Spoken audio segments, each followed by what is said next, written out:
সালাম আলাইকুম, প্রিয় দেশবাসী। সবাই কেমন আছেন?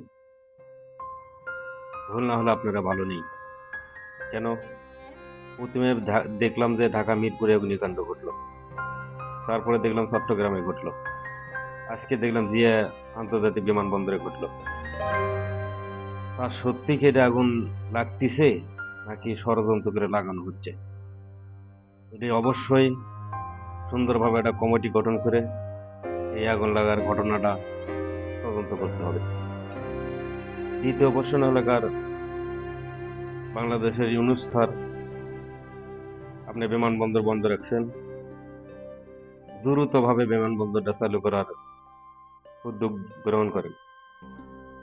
যদি ঢাকা আন্তর্জাতিক বিমানবন্দর যদি চালু না হয়, চট্টগ্রামে চালু করার ব্যবস্থা করেন। তা না হলে এই প্রবাসী ভাইয়েরা এগুলো অনেক ভুক্তভোগী হবে। কেন? অনেক দূর দূরান্ত থেকে আসে এয়ারপোর্টে, দেখা যাচ্ছে হয়রানি শিকার হবে। টিকিট আজ না কাল, কাল না পরশু হবে। অতএব আপনি এগুলো চিন্তা ভাবনা না করে দ্রুতভাবে এয়ারপোর্ট চালু করার উদ্যোগ গ্রহণ করেন।